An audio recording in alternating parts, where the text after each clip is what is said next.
Hello everyone, मैं विजय उपाध्याय आपका RB classes में स्वागत करता हूं।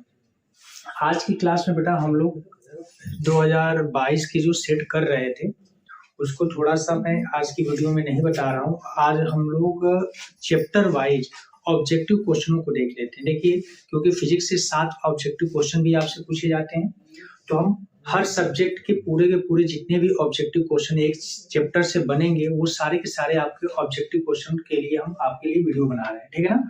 तो आप इसे बेहतर तरीके से इसकी तैयारी करके जितने भी ऑब्जेक्टिव क्वेश्चन है एक नंबर के, वो सब के सब आप लोग आराम से सही तरीके से सॉल्व कर सकते हैं, ठीक है ना। तो आज हमारा ऑब्जेक्टिव क्वेश्चन वाला जो चैप्टर है वो हमारा प्रकाश परावर्तन था अपवर्तन जो चैप्टर है फर्स्ट लेसन फिजिक्स का, उसके सारे जो भी ऑब्जेक्टिव क्वेश्चन इस चैप्टर से बनेंगे वो सबके सब आपको ऑब्जेक्टिव क्वेश्चन को हम क्या करेंगे, आपको बता रहे हैं, कराएंगे, ठीक है ना। चलिए आज की क्लास में हम लोग प्रकाश परावर्तन था अपवर्तन वाले चैप्टर से फर्स्ट ऑब्जेक्टिव क्वेश्चन देखते हैं। देखिए, पहला ही हमारा क्वेश्चन आया है कि समतल दर्पण के सामने एक वस्तु 10 सेंटीमीटर की दूरी पर रखी गई है। दर्पण से प्रतिबिंब की दूरी होगी।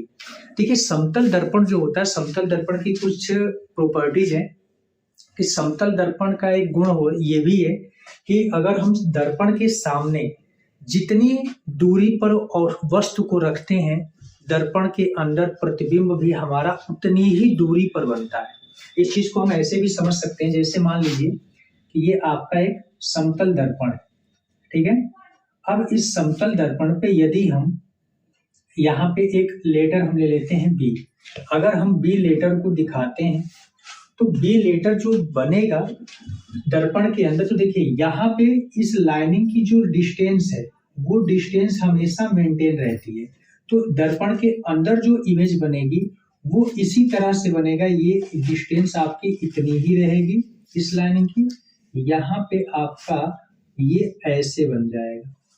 तो ये दर्पण से जो इस इमेज की डिस्टेंस होती है वो क्या होती है, सेम होती है।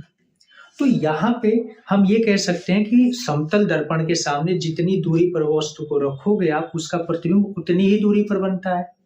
कुछ और प्रॉपर्टीज है, जैसे समतल दर्पण में अगर कोई ऑब्जेक्ट सामने से उसको वो मान लीजिए कि v वेग से दौड़ रहा है, अगर v वेग से कोई व्यक्ति है दौड़ता हुआ समतल दर्पण के सामने आता है, तो उसकी जो इमेज होगा यानी प्रतिबिंब जो होगा दर्पण में, वो उसको दुगनी दूरी से आता हुआ हमें दिखाई देगा। यानी अगर ये v वेग से जा रहा है तो उसका इमेज जो होगा वो 2v वेग से हमारी तरफ आता हुआ दिखाई देता है, ठीक है ना। तीसरी बात ये है बेटा कि समतल दर्पण जो होता है वह जितनी बड़ी वस्तु होती है उतना ही बड़ी उसका प्रतिबिंब भी बनाता है। और एक ये भी हम समतल दर्पण के प्रॉपर्टीज में देखते हैं कि समतल दर्पण जो होता है कि यदि आपको जैसे 10 सेंटीमीटर लंबी वस्तु को देखना है और उसके प्रतिबिंब को देखना है, तो समतल दर्पण वस्तु की लंबाई का आधा रहेगा तो वह पूरे प्रतिबिंब को क्या कर सकता है, दिखा सकता है, ठीक है ना। तो यहाँ पे इन सभी प्रॉपर्टीज को अगर हम समझ लेते हैं तो आराम से इन सब क्वेश्चनों को हम टिक करते हुए चलेंगे। जितनी भी चीजें हमने बताई अगर आपको समझ में आ गई होंगी। चलिए देखते हैं अब इसमें कि फर्स्ट क्वेश्चन जो आपका दिया गया था कि समतल दर्पण के सामने एक वस्तु को 10 सेंटीमीटर की दूरी पर रखी गई, दर्पण से प्रतिबिंब की दूरी। अभी हमने आपको बताया कि समतल दर्पण में जितनी दूरी पे वस्तु को रखोगे बेटा प्रतिबिंब उतनी ही दूरी पर बनेगा। तो आपने कितने सेंटीमीटर की दूरी पर रखा है, 10 सेंटीमीटर की दूरी पर, तो प्रतिबिंब भी कहाँ पे बनेगा, आपका 10 सेंटीमीटर की दूरी पर ही बनेगा। ओके, तो बी ऑप्शन आपका सही है। अब देखिए सेकंड क्वेश्चन है कि समतल दर्पण के सामने 10 सेंटीमीटर की दूरी पर रखी वस्तु की लंबाई 8 सेंटीमीटर है, दर्पण द्वारा बने वस्तु के प्रतिबिंब की लंबाई क्या होगी। अभी देखिए, अभी जस्ट मैंने ये भी बताया कि समतल दर्पण के सामने जितनी लंबी वस्तु रखोगे प्रतिबिंब भी उसका उतना ही लंबा बनता है। तो 8 सेंटीमीटर अगर रखा गया है वस्तु की लंबाई है तो प्रतिबिंब भी कितने सेंटीमीटर का बनेगा, 8 सेंटीमीटर का बनेगा। यानी सेकंड ऑप्शन आपका क्या है, बिल्कुल सही है। थर्ड क्वेश्चन है आपका कि समतल दर्पण की फोकस दूरी होती है। देखिए, समतल दर्पण की फोकस दूरी कितनी होती है बेटा, तो समतल दर्पण की बेटा फोकस दूरी जो होती है वो क्या होती है, अनंत होती है। ओके, चौथा क्वेश्चन है कि समतल दर्पण से किसी वस्तु का प्रतिबिंब बनता है। तो देखिए, समतल दर्पण से किसी वस्तु का प्रतिबिंब कैसा बनता है, तो समतल दर्पण के सामने अगर हम खड़े होते हैं तो हमारा प्रतिबिंब जो होता है सीधा दिखाई देता है, उल्टा तो बनता नहीं है, सीधा दिखाई देता है। इसका मतलब, और सीधा प्रतिबिंब कब बनता है? जब हमारा प्रतिबिंब कैसा हो? आभासी हो। तो आभासी प्रतिबिंब हमेशा सीधा होता है और वास्तविक प्रतिबिंब आपका उल्टा होता है। ये छोटा बड़ा का तो यहाँ पे कोई मतलब नहीं है, यानी हमारा ऑप्शन कौन सा है? आभासी सही है। अब देखिए पांचवा क्वेश्चन जो पूछा गया है कि समतल दर्पण द्वारा निर्मित प्रतिबिंब का आवर्धन होता है। देखिए समतल दर्पण द्वारा निर्मित प्रतिबिंब का आवर्धन कितना होगा? तो आप ये बताइए। देखिए आवर्धन m/v/u होता है। ओके, अब यहाँ पे हम क्या देखते हैं कि प्रतिबिंब की ये क्या है? दूरी है, और ये वस्तु की दूरी है। और अभी हमने बताया कि प्रतिबिंब की दूरी और वस्तु की दूरी दोनों क्या होती है? बराबर होती हैं। तो यानी जब ये बराबर होती हैं तो यहाँ पे आवर्धन क्या आ जाएगा? 1 आ जाएगा। इसका मतलब ये है कि आपका ऑप्शन नंबर 1 बिल्कुल सही है। और 6 नंबर क्वेश्चन है बेटा कि वक्रता त्रिज्या r व फोकस दूरी f में संबंध। देखिए आपको मैंने डेफिनेशन भी बता रखे हैं कि जो फोकस दूरी होती है वह वक्रता त्रिज्या की क्या होती है? आधी होती है। यानी हम ये कह सकते हैं कि f = क्या होता है? r/2। या आप ऐसे भी कह सकते हैं कि जो वक्रता त्रिज्या होता है वो फोकस दूरी का क्या होता है? 2 गुना होता है। यानी ये भी कह सकते हो r = 2 है। तो इन दोनों में से कोई भी आपके ऑप्शन में है तो वो सही है। तो देखिए आपका यहाँ पे f = 2r ये गलत है। 2f = r जो आया है ये आपका बिल्कुल सही है ऑप्शन। ठीक है ना? चलिए 7 नंबर क्वेश्चन देखते हैं।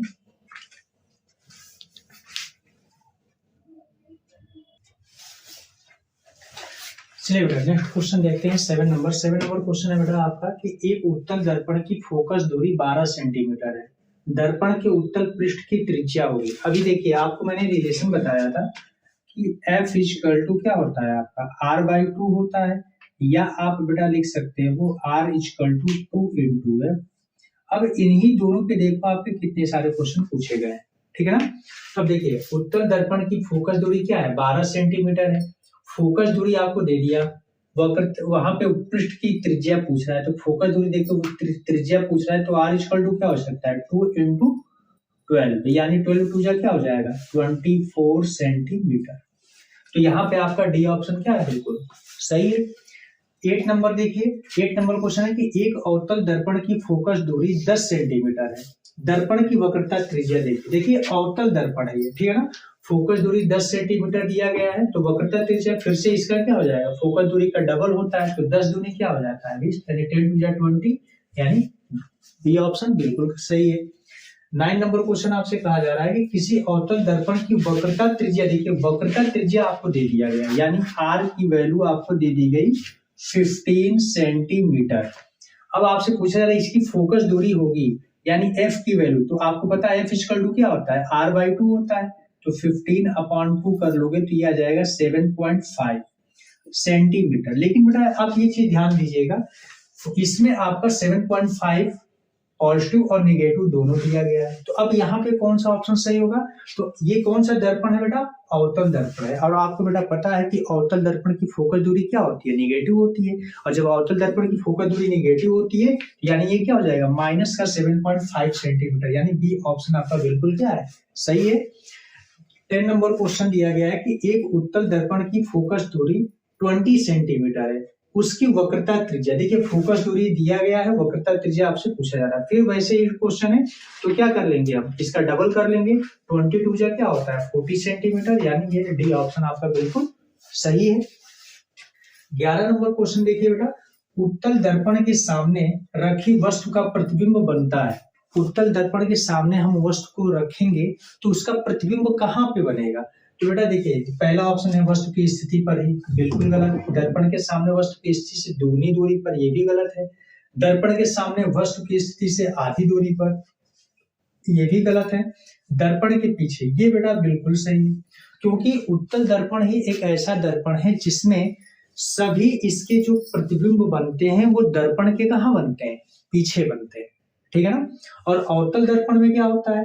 अवतल दर्पण में सिर्फ एक स्थिति ऐसी आती है जिसमें प्रतिबिंब दर्पण के पीछे बनता है, जबकि 5 स्थितियों में दर्पण के सामने ही प्रतिबिंब आपका बनता है। ठीक है ना? तो इन सब चीजों का आप लोग विशेष ध्यान रखिएगा। अब देखिए 12 नंबर क्वेश्चन पूछा गया है कि उत्तल दर्पण से प्रतिबिंब सदैव बनता है। देखिए उत्तल दर्पण से प्रतिबिंब सदैव कैसा बनता है, सदैव कहाँ पे बनता है, तो ये देखिए वक्रता केंद्र फोकस के बीच, वक्रता केंद्र अनंत के बीच।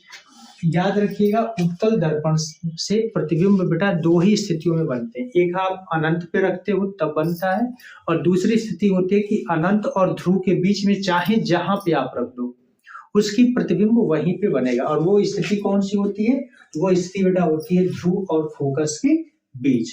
तो उत्तल दर्पण से प्रतिबिंब जो बनते हैं वो ध्रुव और फोकस के बीच ही बनता है, आभासी और वस्तु से छोटा सीधा बनता है, ठीक है ना। तो देखिए जो भी आप लोग थ्योरिकल पार्ट अगर तैयार किए हैं तो ऑब्जेक्टिव क्वेश्चन तुरंत के तुरंत सॉल्व होते चले जाएंगे, इसमें कोई भी आपको उलझना नहीं है, ठीक है। चलिए नेक्स्ट क्वेश्चन देखते हैं 13 नंबर।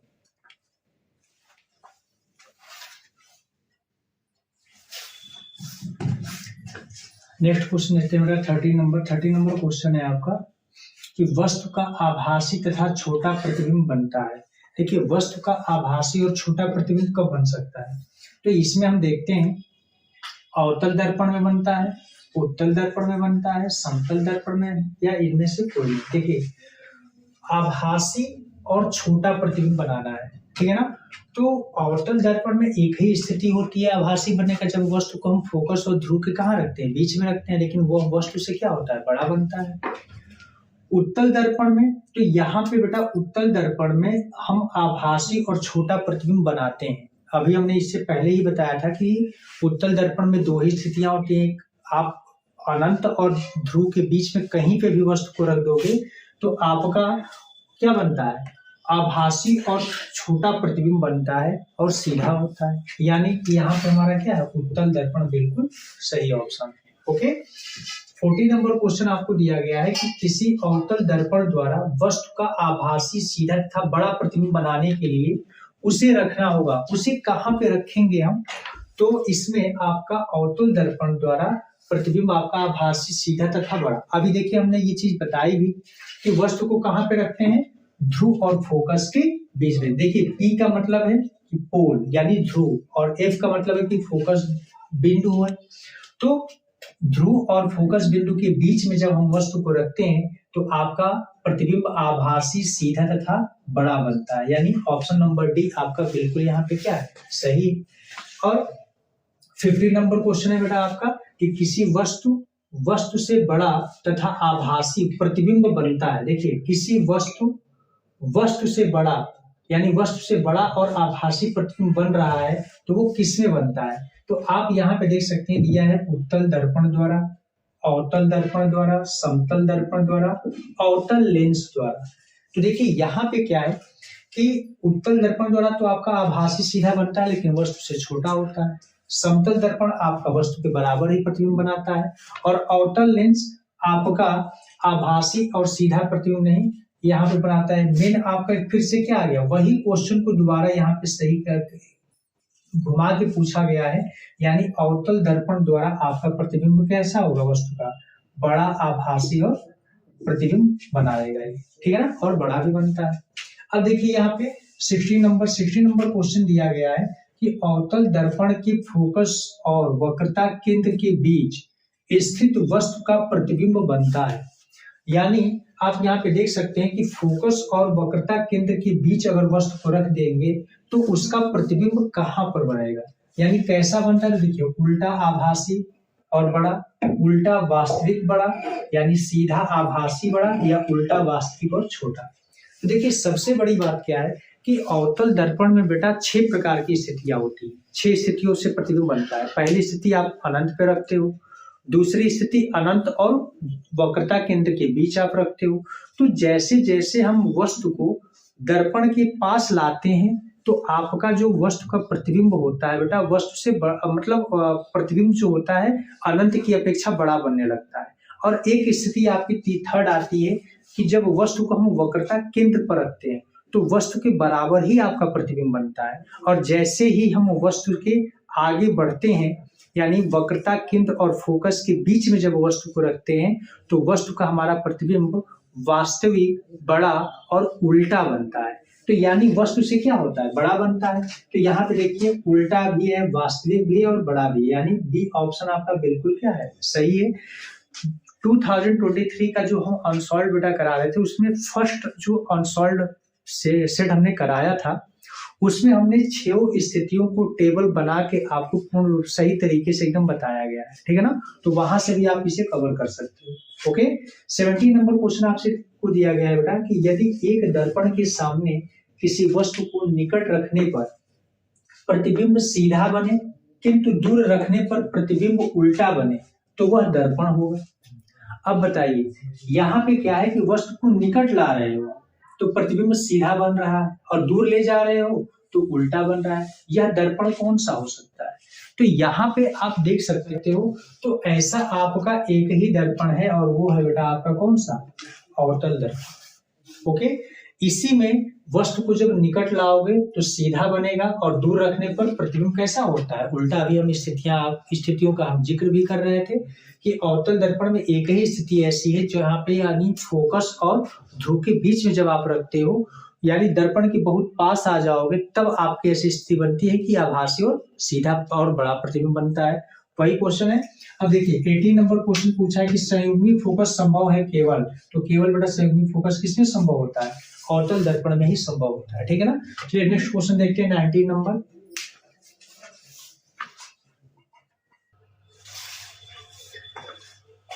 19 नंबर क्वेश्चन देखते हैं बेटा, दिया गया है दर्पण का सूत्र क्या है। दर्पण का सूत्र क्या होता है, तो दर्पण का सूत्र आपको पता है ये बेटा 1/f = 1/b + 1/u। यानी इसमें अब देखिए इसमें माइनस है, ये नहीं हो सकता, यहाँ भी माइनस है, ये भी नहीं हो सकता, यानी 1/b + 1/u = 1/f, यानी ये बिल्कुल आपका सही होता है। और लेंस के सूत्र में क्या होता है, बीच में माइनस लग जाता है तो वो लेंस का हो जाता है, और प्लस है बीच में तो आपका क्या होता है, दर्पण का सूत्र है। अब 20 नंबर क्वेश्चन आपसे पूछा गया है कि किसका दृष्टि क्षेत्र सबसे अधिक। देखिए दृष्टि क्षेत्र सबसे अधिक होने का मतलब ये है कि यदि हम किस दर्पण में सबसे से ज्यादा एरिया आप देख सकते हैं तो वो होता है बेटा कौन सा दर्पण, उत्तल दर्पण। इसीलिए उत्तल दर्पण को हम वाहनों में साइड मिरर के रूप में भी यूज करते हैं। ये जब हम सेट आपको करा रहे थे बेटा तो लगभग जितने भी क्वेश्चन यहाँ पे आ रहे हैं कई सारे क्वेश्चन ऐसे हैं मैक्सिमम कि हम आपको सेट के साथ ये सब चीजें करा चुके हैं, ठीक है ना। तो यहाँ पे क्या हो जाएगा, दृष्टि क्षेत्र किसका अधिक होता है, तो दृष्टि क्षेत्र बेटा आपका उत्तल दर्पण यानी सी ऑप्शन बिल्कुल क्या है आपका सही है। अब देखिए 21 नंबर है कि वाहनों में पश्च दृश्य के लिए सामान्यतः कौन सा दर्पण उपयोग किया जाता है। देखिए अभी इसकी हम बात ही कर रहे थे कि वाहनों में भी हम अधिक दृष्टि क्षेत्र वाले ही दर्पण का यूज करते हैं और वो कौन सा होता है बेटा, तो उत्तल होता है। अब यहाँ पे देखिए आपसे पूछा गया है कांच का अपवर्तनांक पानी के सापेक्ष कितना है। देखिए यहाँ पे क्या है, कांच का अपवर्तनांक पानी के सापेक्ष अगर आपको निकालना है तो यहाँ पे आप क्या कर सकते हैं, G म्यू और W, यानी कांच के सापेक्ष पानी का अपवर्तनांक आपका कितना है ये आपको बताना है। तो इसके लिए आप क्या कर सकते हो बेटा, तो आप यहाँ पे लिख सकते हो G म्यू W = वायु के सापेक्ष वायु के सापेक्ष आप कर लो कांच का अपवर्तनांक, वायु के सापेक्ष आप जल का अपवर्तनांक बटे में वायु के सापेक्ष आप कांच का अपवर्तनांक। देखिए वायु के सापेक्ष जल का अपवर्तनांक कितना होता है, तो 1.33 कहते हैं या 4 अपॉन हम क्या कहते हैं 3 होता है। और यदि हम वायु के सापेक्ष कांच का अपवर्तनांक देखें तो 1.5 होता है, यानी 3/2 कहते हैं इसे। तो यहाँ पे 3/2 कर लेंगे तो ये ऊपर चला जाएगा, ये नीचे आ जाएगा।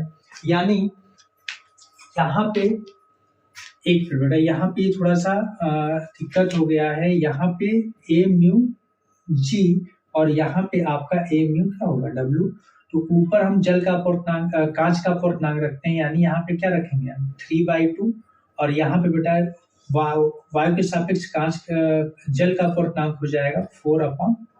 तो ये ऊपर चला जाएगा, ये नीचे आ जाएगा, मल्टीप्लाई कर लोगे तो 3 जा क्या हो जाएगा 9 और 4 जा क्या हो जाएगा 8, यानी 9/8। यहाँ पे इसको याद रखिएगा A म्यू G = 1.5 या 3/2 लिख सकते हैं और A म्यू W = वायु के सापेक्ष जल का अपवर्तनांक जो होता है 1.33 या 4/3 भी इसे लिख सकते हैं। ठीक है ना। तो यहाँ से हम वैल्यू को फाइंड कर लेंगे, यानी 9/8। देखिए सी ऑप्शन हमारा क्या है, सही है, 9/8 हो जाएगा। अब देखिए यहाँ पे दिया है कि यदि वायु के सापेक्ष कांच का अपवर्तनांक 1.5, देखिए अभी उसकी बात किया जा रहा था, ये आपको दे दिया है वायु के सापेक्ष कांच का अपवर्तनांक 1.5, यानी ये दे दिया गया है, एक म्यू जी दे दिया है, 3/2 कह लो या 1.5। तो कांच के सापेक्ष वायु का अपवर्तनांक बताइए, यानी इसी का ठीक अपोजिट पूछ रहा है।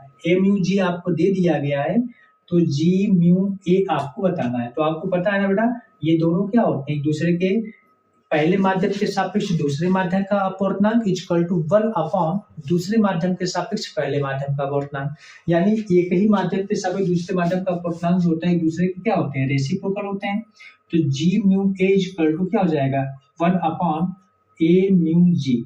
इसकी वैल्यू पुट कर लोगे आप, तो जी mu A equal to 1 upon यहाँ पे ए म्यू जी की वैल्यू क्या है, 3/2 पुट कर लो, 3/2 जो 2 ऊपर चला जाएगा, तो जी म्यू ए इक्वल टू बेटा क्या हो जाएगा, 2 1 2 और ये हो जाएगा 3। तो यहाँ पे 2/3 कह लो, तो 2/3 तो बेटा ऑप्शन में आपके है ही नहीं, यहाँ पे डिवाइड कर लो, तो ये हो जाएगा 0.36 या 18 और 6 आता चला जाएगा, तो 6 7 कर लो, यही आपका क्या है, अपवर्तनांक हो जाएगा। तो 0.67 यही आपका डी ऑप्शन बिल्कुल सही है। 24 नंबर क्वेश्चन आपसे कहा गया है बेटा कि निर्वात में प्रकाश की चाल 3 × 10⁸ मीटर पर सेकेंड है, तो कांच यानी म्यू इक्वल टू 1.5 दे दिया गया है, कांच में प्रकाश की चाल कितनी होगी। तो देखिए आपको बेटा एक फार्मूला पता होगा कि म्यू इक्वल टू क्या होता है, निर्वात में प्रकाश की चाल और बटे में बेटा होता है माध्यम में प्रकाश की चाल। कोई भी माध्यम जैसे पूछा जाएगा तो वो आप यहाँ से फाइंड कर सकते हो। देखो तो आपसे कहा गया है कि कांच में प्रकाश की, यानी माध्यम हमारा कौन सा है, कांच है, तो इसको यहाँ पे कर लेंगे। तो यहाँ पे देखिए इसको हम थोड़ा सा मिटाते हैं, स्पेस बन जाएगा।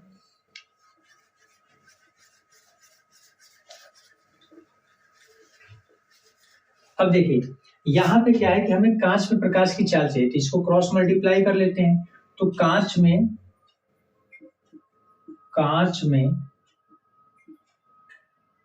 प्रकाश की चाल इक्वल टू क्या हो जाएगा यहाँ पे, तो वायु में प्रकाश की चाल या निर्वात में प्रकाश की चाल बटे में म्यू। तो यहाँ पे आप क्या कर लोगे, सी की वैल्यू क्या होती है 3 × 10⁸ और म्यू की बेटा वैल्यू यानी कांच का यहाँ पे देखिए अपवर्तनांक दे दिया गया है 1.5 है, तो 1.5 2 जा क्या होता है 3, तो यहाँ पे 2 × 10⁸ मीटर पर सेकेंड हो जाएगा। ओके, तो यहाँ पे आप देख लेते हैं ऑप्शन में 2 × 10⁸ मीटर पर सेकेंड, यानी सी ऑप्शन बिल्कुल आपका क्या है, सही है। अब देखिए 25 नंबर क्वेश्चन पूछा है कि निर्वात में प्रकाश की चाल होती है। देखिए यहीं पे हम लोगों ने यूज किया और यही वैल्यू आपसे पूछ ली गई। निर्वात में प्रकाश की चाल क्या होती है, तो 3 × 10⁸ क्या होता है 8 मीटर पर सेकेंड होता है।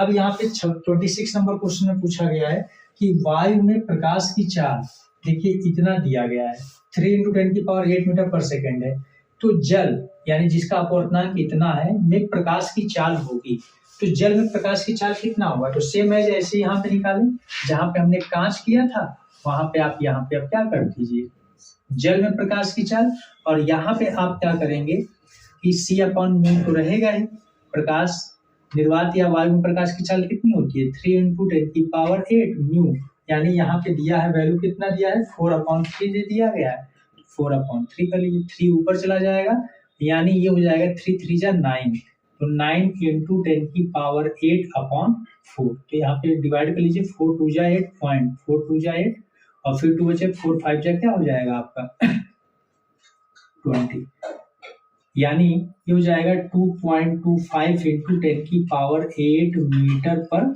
सेकेंड।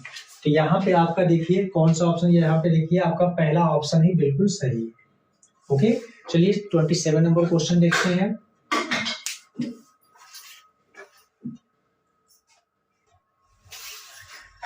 चलिए 27 नंबर क्वेश्चन देखते हैं। 27 नंबर क्वेश्चन में है कि एक पारदर्शी पदार्थ जिसका अपवर्तनांक 1 है, निर्वात में रखा है, निर्वात से होकर उस पदार्थ में प्रवेश करने वाली एक प्रकाश की किरण सतह पर विचलित होकर अभिलंब से, तो विचलित होकर अभिलंब से कहाँ जाएगी? दूर हट जाएगी, समीप आ जाएगी, अविचलित होगी या अभिलंब की दिशा में जाएगी। देखिए यहाँ पे क्या है कि अपवर्तनांक आपका बेटा 1 है। अपवर्तनांक 1 होने का मतलब क्या है कि हम जैसे म्यू इक्वल टू क्या करते हैं, निर्वात में प्रकाश की चाल बटे में माध्यम में प्रकाश की चाल, यानी दोनों माध्यम आपके सेम अगर हैं या दोनों माध्यमों में प्रकाश की चाल क्या है, सेम है, तो सेम है इसका मतलब कि निर्वात और वायु में ही प्रकाश की चाल का सेम होता है। या अगर हम देखते हैं अन्य कोई माध्यम, यानी दोनों की चालों का अनुपात क्या है, 1 आया है, इसका मतलब कि दोनों की चाल क्या है, सेम है। और जब दोनों की चाल सेम है बेटा, तो यह बिना विचलित हुए अभिलंब से क्या हो जाएगी, अविचलित होगी, यानी बिना विचलित हुए सीधे निकल जाए। ओके, अब देखिए 28 नंबर क्वेश्चन दिया है कि कांच की स्लैब से गुजरती प्रकाश की किरण का कौन सा पथ ठीक है। अब यहाँ पे देखिए आपको ये सीधे दिखा दिया गया, ठीक है। स्लैब जो होता है, स्लैब आप कांच का देखोगे मोटा होता है, इतना मोटे कांच का रेक्टेंगुलर शेप यानी आयताकार शेप में होता है वो।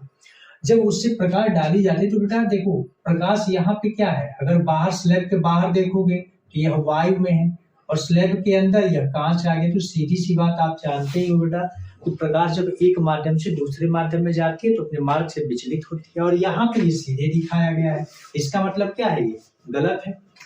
सेकेंड ऑप्शन में आते हैं तो यहाँ पे देखिए, यहाँ पे आपतित हुई तो यहाँ पे वायु में, यहाँ पे दिखाया कांच में आया तो जिसका अपने मार्ग से विचलित हुई है, और फिर कांच से जब बाहर निकली है तो फिर से वो विचलित हुई। इसका मतलब क्या है, यहाँ पे ये ऑप्शन है ये बिल्कुल आपका सही है, क्योंकि जब प्रकाश वायु में थी, वायु से कांच में आई तो अपने अभिलंब की तरफ झुक गई है, और जब कांच से वायु में पहुंची तो फिर अपने अभिलंब से दूर हट गई।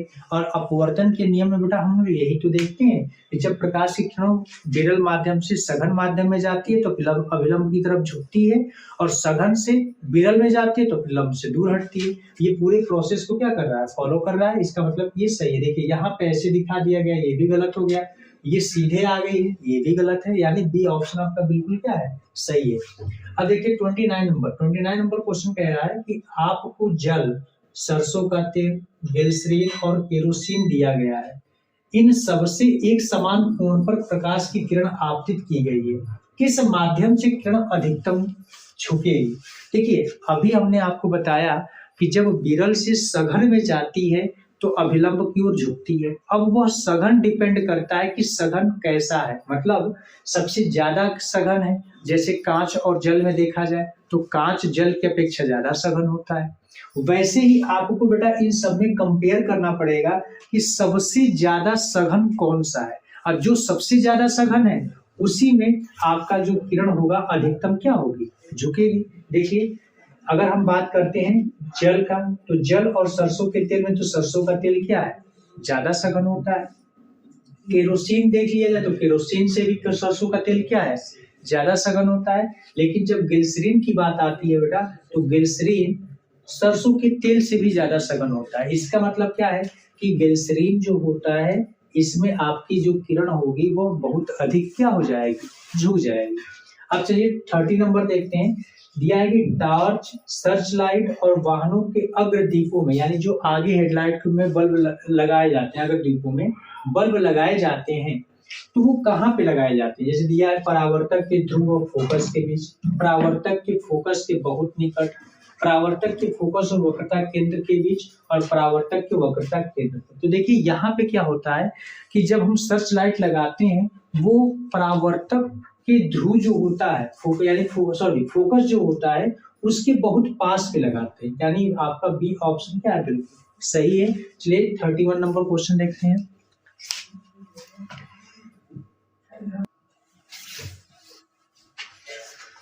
देखिए 31 नंबर क्वेश्चन है आपका कि लेंसों का सूत्र हो क्या है। देखिए अभी दर्पण का सूत्र जब आया था तो मैंने आपको बताया था कि दर्पण का जो सूत्र होता है उसमें प्लस की जगह आपको क्या करना है, माइनस लगा देना है, वो आपका लेंस का सूत्र बन जाएगा। तो यहाँ पे देखिए आपका लेंस का सूत्र क्या हो सकता है, ये देखिए ये दर्पण का सूत्र है, इसमें माइनस कर लीजिए, यानी पहला आपका क्वेश्चन बिल्कुल सही है।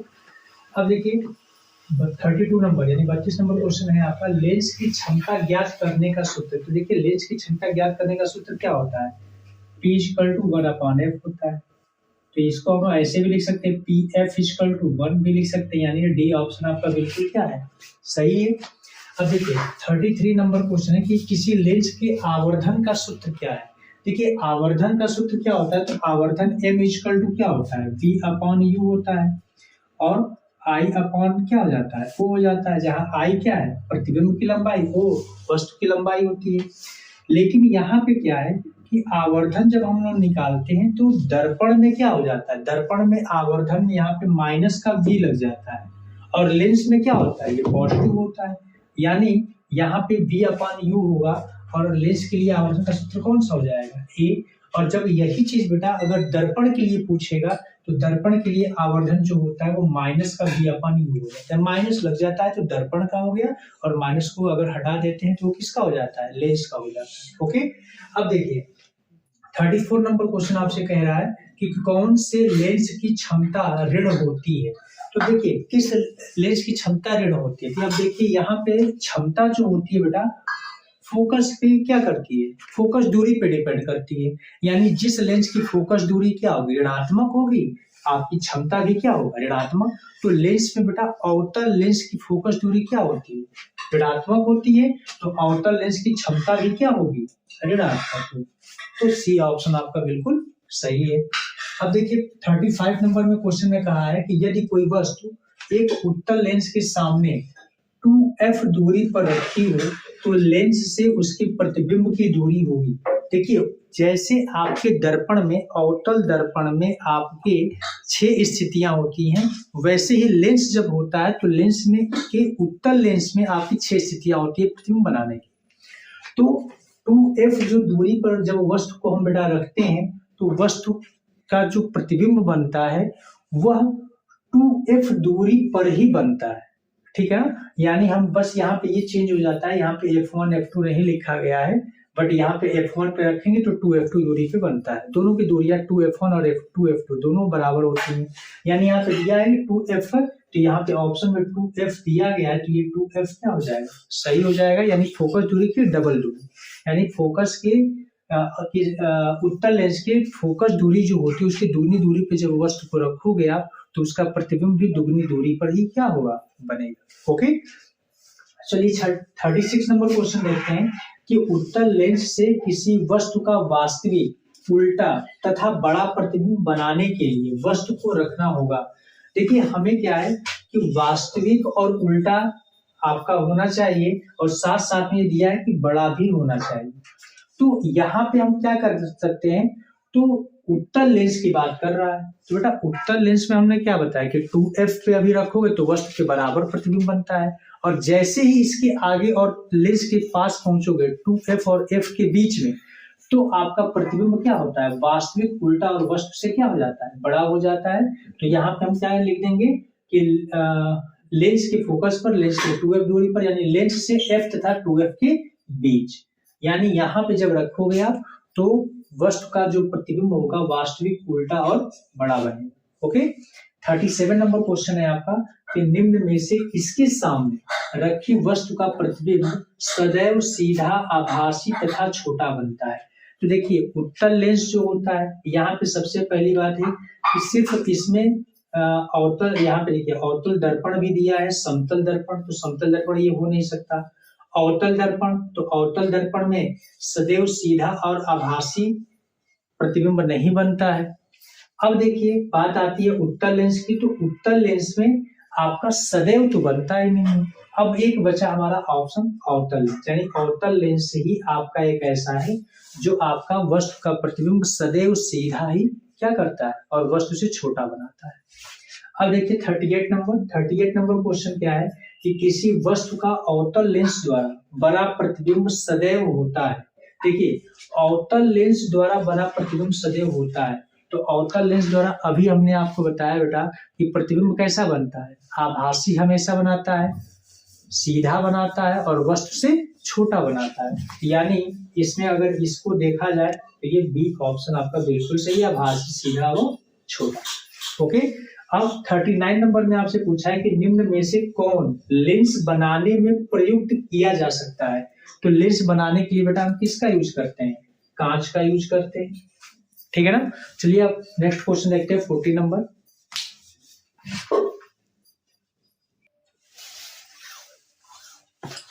चलिए बेटा 40 नंबर क्वेश्चन देखते हैं। 40 नंबर क्वेश्चन है आपका कि एक उत्तल लेंस की फोकस दूरी 20 सेंटीमीटर है, तो इसकी क्षमता है। अब देखिए उत्तल लेंस है, तो उत्तल लेंस की फोकस दूरी आपको दे दिया गया है, यहाँ पे मान ले देते हैं f इक्वल टू दिया है 20 सेंटीमीटर। तो आपकी क्षमता पूछ रहा है, यानी P की वैल्यू पूछ रहा है। आपको अभी मैंने बताया था P इक्वल टू क्या होता है, 1/f होता है, जबकि f आपका यहाँ पे क्या होना चाहिए, मीटर में होना चाहिए। तो ये मीटर में तो है नहीं, तो इसके लिए हम क्या यूज करते हैं, यानी 100 में f कर लेंगे। अब यहाँ पे f को हम किस में रख सकते हैं, सेंटीमीटर वाली वैल्यू को रख सकते हैं, ठीक है ना। यानी मीटर को सेंटीमीटर, यानी सेंटीमीटर को मीटर में बदलने के लिए हम क्या करते हैं, 100 से डिवाइड करते हैं, और डिवाइड वाला 100 ही क्या कहाँ चला जाता है, ऊपर आ जाता है। तो अब यहाँ पे वैल्यू अगर पुट कर लेंगे हम, तो 100/f की वैल्यू कितनी है, 20, यानी 20 से कैंसिल हो जाएगा, 25 जा 100, यानी 5 डायोप्टर। तो ये उत्तल लेंस है, और उत्तल लेंस की फोकस दूरी बेटा क्या होती है, धनात्मक होती है। तो आपका यहाँ पे +5 डायोप्टर इसकी क्या हो जाएगी, क्षमता हो जाएगी। देखिए यहाँ पे ऑप्शन में आपका डी नंबर क्या है, बिल्कुल सही। ओके, अब देखिए -5D क्षमता के लेंस की फोकस दूरी क्या होगी। अब देखिए -5D माइनस दिया है, इसका मतलब क्या, क्षमता किसकी है, अवतल लेंस की है, और 5 डायोप्टर है।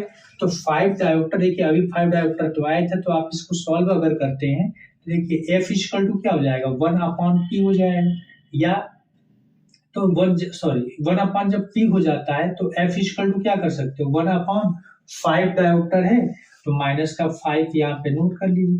5 से अगर डिवाइड करोगे आप 1 में, तो ये बेटा हो जाएगा 0.52 जा क्या हो जाएगा 10, यानी माइनस का 0.2, या इसको सॉल्व कर लोगे तो f इक्वल टू ये आ जाएगा माइनस का 20 सेंटीमीटर। तो ये इसका क्या है, फोकस दूरी है।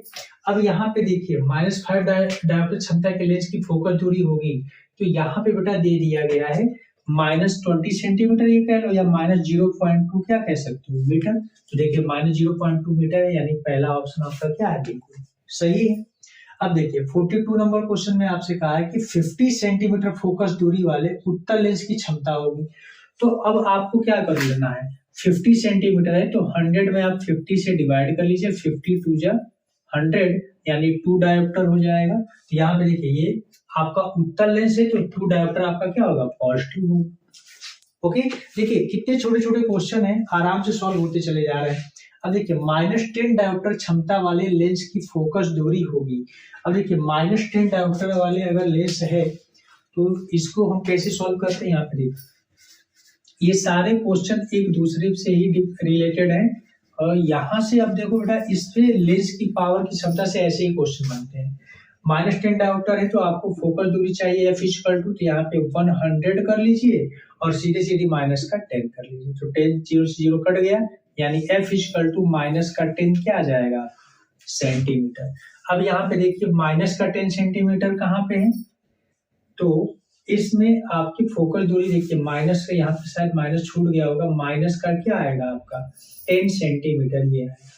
ओके, अब हम क्वेश्चन को सॉल्व करते हैं। देखिए 44 नंबर क्या होगा कि एक उत्तल लेंस की क्षमता 5 डायोप्टर है, इसकी फोकस दूरी होगी। अभी इस क्वेश्चन को आई होप कि हम लोगों ने सॉल्व भी किया था 5 डायोप्टर वाले। अच्छा ये अवतल लेंस था। देखिए उत्तल लेंस की क्षमता 5 डायोप्टर है, तो फोकस दूरी तो f इक्वल टू 1/, में आप क्या कर लोगे 5, या 100 ही कर लो, डायरेक्ट निकल आएगा, यानी 20 सेंटीमीटर। ये आपका क्या है 20 सेंटीमीटर, यानी पहला ऑप्शन इसका क्या है आपका, बिल्कुल करेक्ट है। अब देखिए 45 नंबर क्वेश्चन में आपसे कहा है कि एक लेंस की क्षमता +1 डायोप्टर है, तो उसकी फोकस दूरी होगी। अगर लेंस की क्षमता +1 डायोप्टर है, तो फोकस दूरी f इक्वल टू क्या कर लोगे 100/1, तो 1 से ये 100 वही तो आएगा, यानी 100 सेंटीमीटर कह लो या 1 मीटर कह लो। अब आप क्वेश्चन में देखते हैं कि 100 सेंटीमीटर है, यानी ये ऑप्शन आपका क्या है, बिल्कुल सही है। अब देखिए अब यहाँ से क्वेश्चन आपका आता है 46 नंबर में कि अनंत एवं उत्तल दर्पण के ध्रुव, अनंत एवं उत्तल दर्पण के ध्रुव P के बीच रखी वस्तु का प्रतिबिंब कहाँ और किस प्रकृति का होगा, वो आपको बेटा बताना है। देखिए अनंत है और उत्तल दर्पण के ध्रुव P के बीच में रखा गया है। तो आपको मैंने बताया है कि उत्तल दर्पण में कहीं पे भी, अनंत और उत्तल दर्पण में कहीं पे भी वस्तु को रखते हुआ तो दर्पण के पीछे P और F के बीच आभासी एवं क्या बनता है, सीधा प्रतिबिंब बनता है। ये वाला क्वेश्चन आपका इससे पहले हम सॉल्व करा चुके हैं, यानी ए नंबर क्वेश्चन ये ऑप्शन आपका बिल्कुल सही है। अब देखिए 47 नंबर क्वेश्चन में पूछा गया है आपसे कि किसी दर्पण से आप चाहे कितनी भी दूर खड़े हैं, आपका प्रतिबिंब सदैव सीधा प्रतीत होता है तो दर्पण है। तो यहाँ पे बेटा ऐसा दर्पण के सामने आप चाहे जितनी दूरी पे खड़े हो और हमेशा आपका प्रतिबिंब सीधा प्रतीत होता है। तो यहाँ पे आपका दो दर्पण होते हैं, एक होता है आपका समतल में भी ऐसे होता है और उत्तल में भी होता है। तो हम यहाँ पे क्या करेंगे कि जो हमारा देखिए दोनों ऑप्शन के लिए आपका है या तो समतल या तो उत्तल, यानी ये डी ऑप्शन बिल्कुल सही है।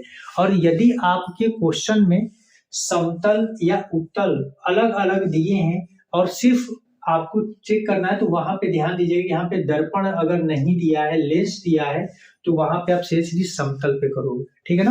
तो क्योंकि समतल दर्पण होता है, उत्तल लेंस पे आप नहीं टिक करोगे, सिर्फ दर्पण अगर है तभी आप उत्तल पे टिक करोगे। तो यहाँ पे हमारे पास दोनों है, समतल या उत्तल। यहाँ पे पूछ भी दिया है कि दर्पण है, तो दोनों दर्पण है और दोनों में ऐसा स्थिति आती है, ठीक है। अब 48 नंबर में देखिए, 48 नंबर में कह रहा है कि दो माध्यमों की सीमा पृष्ठ पर एक प्रकाश किरण लंबवत आपतित होती है तो अपवर्तन पूर्ण होगा। इसको थोड़ा सा देख लीजिए यहाँ पे कि दो माध्यमों की सीमा पृष्ठ, जैसे मान लीजिए कि ये दो माध्यमों का सीमा पृष्ठ है, इधर आपका विरल माध्यम है और ये बेटा आपका सघन माध्यम है। तो यहाँ पे ये इसका सीमा पृष्ठ हो गया, इसी के ऊपर लंबवत आपतित हो रही है। तो चूंकि बेटा यहाँ पे क्या है कि यहाँ पे हमारा अविलंब भी तो होता है नॉर्मल, और नॉर्मल अविलंब भी आपका इस पृष्ठ पे क्या होता है, लंबवत होता है। और उसी पर जब हम आपतित किरण को डालते हैं तो यहाँ पे क्या होगा कि अविलंब के साथ कोई एंगल ही नहीं बनेगा, और जब कोई एंगल नहीं बनेगा तो आप अपवर्तन कोण कितना होगा बेटा, तो 0 डिग्री। ओके, अब चलिए नेक्स्ट क्वेश्चन देखते हैं 49 नंबर।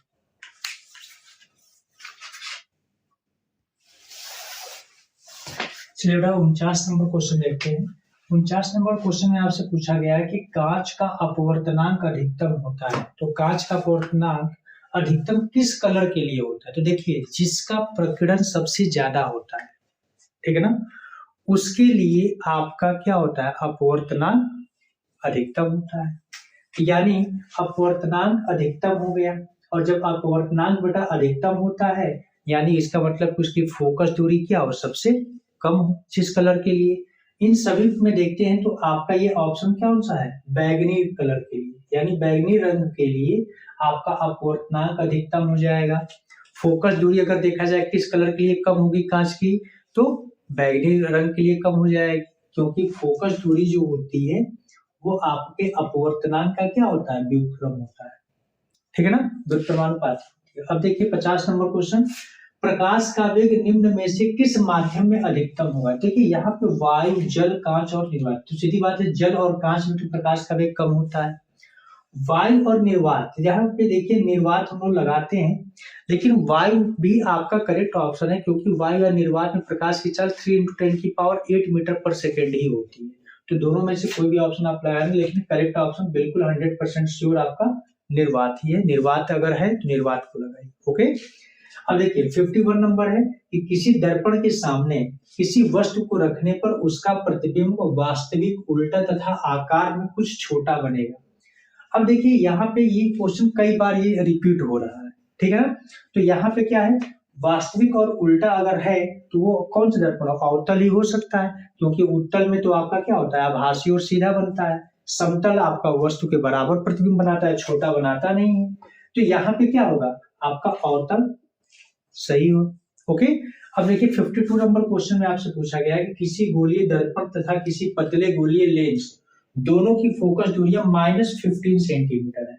तो देखिए दर्पण में अगर देखा जाए तो अवतल दर्पण का ही फोकस दूरी माइनस में होता है, और लेंस में देखा जाए तो लेंस में भी अवतल लेंस का ही फोकस दूरी आपकी माइनस में होती है, यानी दोनों अवतल लेंस ही होंगे दर्पण में भी और लेंस में भी, जिसकी फोकल दूरी क्या होगी माइनस का 15 सेंटीमीटर होगा।